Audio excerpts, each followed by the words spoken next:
that you compete against, I mean, is it a mathematics game these days, the way that poker's evolved and the way that it's, the Texas Hold'em game? Is it really more about knowing numbers in your brain, or is it really more about playing the player and the psychology?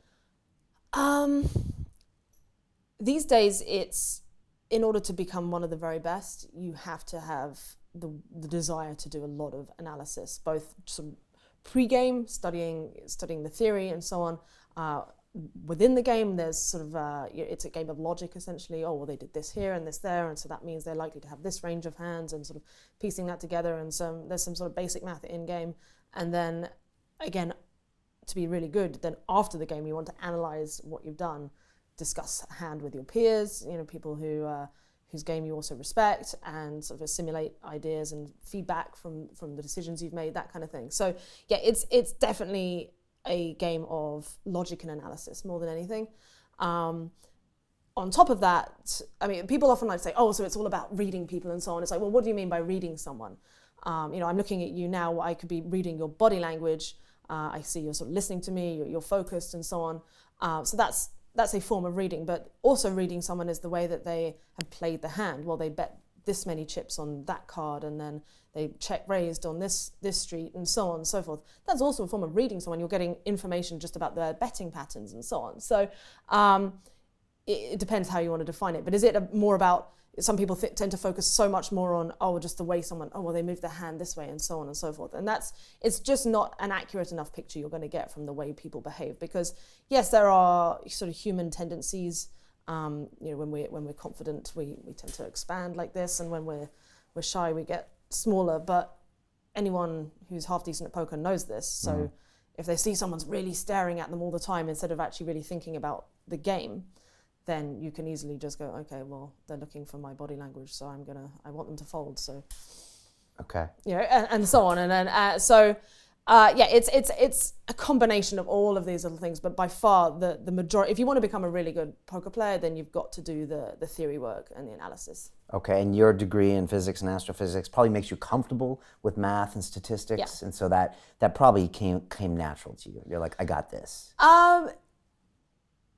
Yes, I mean, analysis and so on was definitely sort of my stronger point when I was still in academia. But then actually, once I had graduated, I went through a few years where, when I first started learning the game, I was just all about it and so on. But once I felt like I was proficient, I'd had some success and so on, I actually became quite lazy and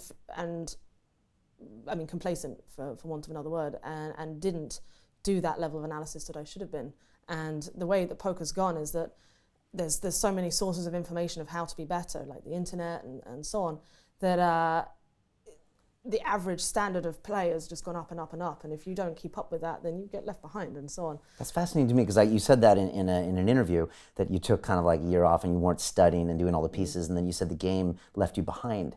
And it's strange to me to think that poker can evolve that quickly when it's the same game, it's the same cards, the same probability, and yet the learning curve is constantly being climbed and people are learning how to play better. Yeah, the average bad player these days is better than probably some of the best players in 1998, for example. Okay, that's wild. And television's had a big part in that, right? TV has, but I would say more than that, the internet. Okay. There's like the explosion of online poker, so sites like PokerStars and so on, they have teaching material on there. You can watch, replay hands, that kind of thing, analyze it. And then there's all these poker forums and discussions where people are discussing in depth, really breaking down hands into the nitty gritty and so on. And so you don't have to put in that much effort to really get the basics, the basic strategy, which people took years to figure out 10, 15 years ago. Okay. I was reading the autobiography of a guy named Tony Hsieh, and he's the CEO of Zappos. He sold his company for like $1 billion to Amazon, and he's in Vegas. And he was talking about poker. He got fascinated after he sold his first company to Microsoft. And I didn't realize it, but he said, when you're playing poker, it's, you're not playing against the house or the casino where you statistically lose. You're playing against the people at the table. Right. And if you change tables and go to another table and they're just a lower standard of players, then your probability of winning goes up. Absolutely. And so I didn't realize that, and the casino just takes a small piece of it. So you really are playing the other people on the table, and their habits can go up and down depending on if they're tired or if they're this or that. So the game is constantly changing, right? Yeah. Okay. Big mistake people make is pigeonholing someone from the get-go. And whenever you sit down at a table, you should obviously try to look around and make a note of all the faces and I guess calibrate. Well, first of all, you want to, I guess, apply a little bit of prejudice based upon the way people look. Oh, it's an older guy, so I'm going to assume he's perhaps a little bit more conservative in his style of play. This is a young kid with a hoodie and sunglasses who thinks he's the shit. So probably isn't.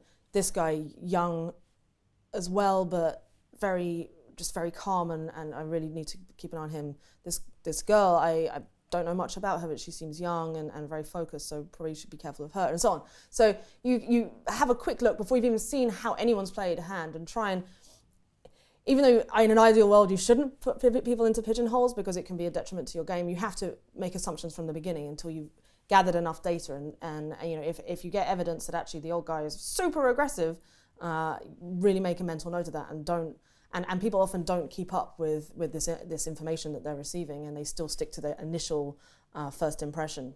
To watch the rest of this fascinating interview, click on the link below and go to londonrealacademy.com. There you can sign in with your social media, log in and watch the rest of the episode for free, along with all of our episodes on London Real, my webinars, and all of our premium content, all located over at londonrealacademy.com. So click on the link below, you'll be directed there and you can watch the rest of this fascinating interview, and I'll see you there.